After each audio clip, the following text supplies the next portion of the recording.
માહિતી અધિક વિકાસ કમિશનર શ્રી મહેકર હોય તેમની અનુમતિથી આજની સમાન સભાની કાર્યવાહી ચાલુ કરી છે।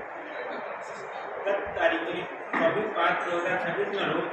અત્રે પ્રમુખ પદ માટે કુલ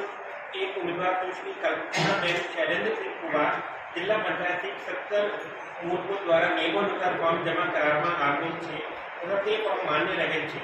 તથા ઉપપ્રમુખના પદ માટે પણ કુલ એક ફોર્મ પ્રોફેસર હંસરાજ ભોગીલાલ પ્રતાપા જિલ્લા પંચાયત સીટ 6 કોઈડમ દ્વારા ભરવામાં આવેલ છે જે માન્ય રહેલ છે।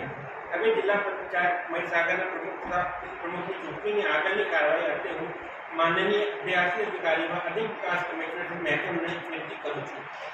સચિવશ્રીએ કીધું કે પ્રમુખ અને ઉપપ્રમુખ બંને માટે એક જ ફોર્મ આવ્યા છે અને બંને ફોર્મ છે બંને રાખવામાં આવેલ છે। જેના માટે આજરોજ જિલ્લા પંચાયત મહીસાગરના પ્રમુખની ચૂંટણી અર્થે ફક્ત એક જ ઉમેદવાર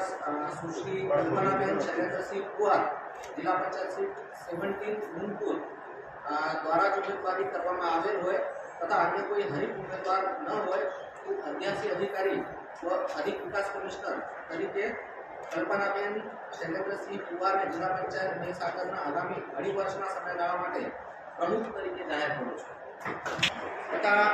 જિલ્લા પંચાયત મહીસાગરના ઉપપ્રમુખ તરીકે ફક્ત એક જ ઉમેદવાર તરીકે પ્રોફેસર સૌથી પહેલા તો હું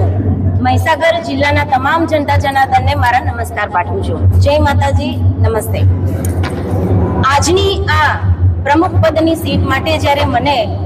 વરણી કરવામાં આવી છે જિલ્લા પંચાયતના પ્રમુખ તરીકે, ત્યારે હું માનનીય યશસ્વી એવા માનનીય વડાપ્રધાન માનનીય શ્રી નરેન્દ્રભાઈ મોદી સાહેબનો તેમજ ભારતના ગૃહમંત્રી અમિત શાહ સાહેબનો તેમજ આપણા ગુજરાતના લોકલાડીલા એવા ભૂપેન્દ્રભાઈ પટેલનો આભાર વ્યક્ત કરું છું। તેમજ ભારતીય જનતા પાર્ટીના મહીસાગર જિલ્લાના પ્રદેશ પ્રમુખ તરીકે દશરથભાઈ પારિયા સાહેબનો તેમજ ધારાસભ્ય શ્રી માનનીય કુબેરભાઈ ડિંડોર સાહેબનો તેમજ સંસદશ્રીઓનો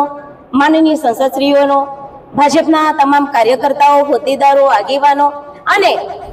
જાહેર જનતાનો હું આભાર વ્યક્ત કરું છું, જેને મને આ યાત્રામાં સાથ અને સહકાર આપ્યો તેવી મારા ઉપર વિશ્વાસ મૂકી અને જે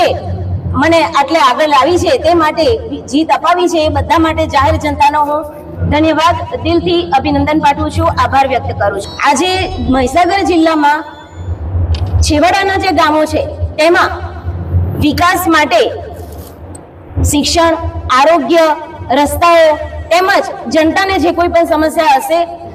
જનતાની સમસ્યા અને સરકારનું સમાધાન સાથે હું તમારી જનતા પાસે જઈશ અને એમના સાથ અને સહકાર સાથે આગળ વધીશ। જય હિન્દ, જય ભારત।